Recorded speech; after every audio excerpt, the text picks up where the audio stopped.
I don't even recall how many clients I started out with. I mean, it was anybody and everybody. And over the course of that 3 or 4 years, I kind of let clients go and focused on the larger ones. And I ended up with 2 large clients, totally different industries. If one was having an off month, the other one was having a good month. I had a very predictable income, which was comfortable for me. And then I added a third and a fourth, but mostly I grew the clients I had, but I was dealing with clients that had anywhere from, back then, 10 to 15,000 employees. So there was an opportunity to get a large volume of sales. And I always wanted it all. I knew that I would never get it all, but my goal was always to get all of the business they were doing. So that's what I worked towards. So when you got to $1 million in sales, you had 4 clients? I had 2 large clients when I got to $1 million in sales and a bunch of small clients that I really don't even recall how many or who they were. But I had 2 major clients. That's who drove the $1 million was major clients.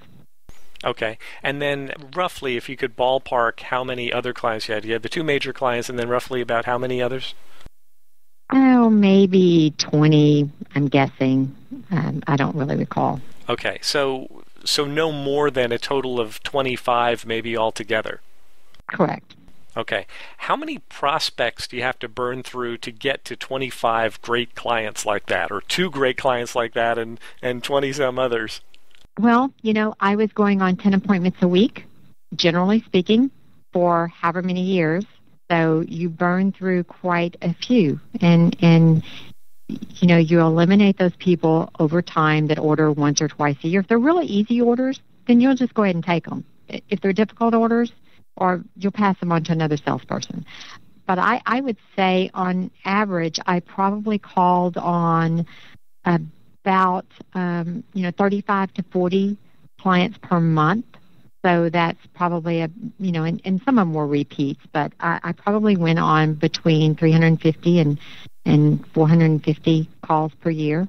I would pack a roller, because that's how I took things out. I would pack a roller for my appointment, and a lot of times I would walk in the office, drop off of that roller, pick up another packed roller to go on to the next appointment.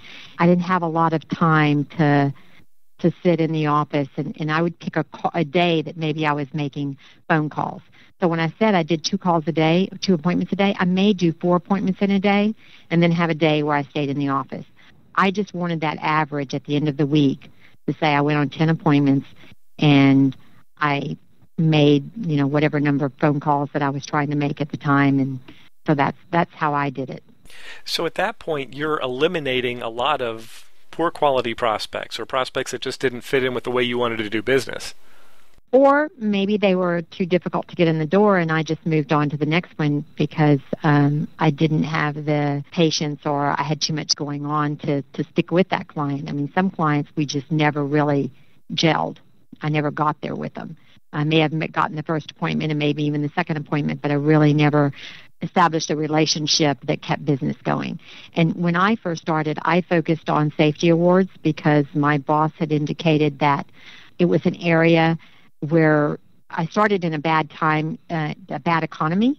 Everybody was gloom and doom and crying about how bad sales were. Well, for me, everything was great because I had no sales. So every sale I got was, exciting. Where to the other salespeople in the office, every sale was less than what they'd done in the past. Right. So the clients that I found felt like because I wasn't gloom and doom, that was good.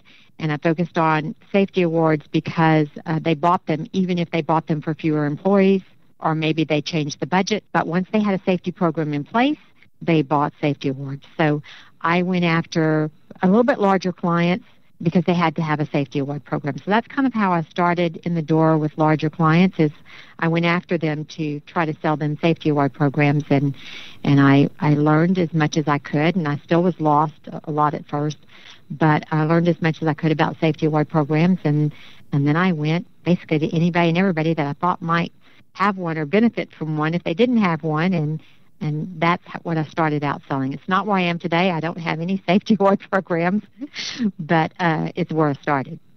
Right. And so these 10 appointments that you had per week, the bulk of them were companies that had 1,000 or more employees? It was probably 50-50 because I would also just drive by on my way to an appointment or on my way back. I would try to stop in every company that was along that road so that if I did get this client, that I would have, 4 or 5 in the same area so I could do quick appointments with them. So I didn't at first try to focus on companies with a certain number of employees. I just tried everybody. But when I started focusing on safety awards, because to have a safety award program, it really takes a number of employees usually to implement it, then I focused on a little bit larger companies.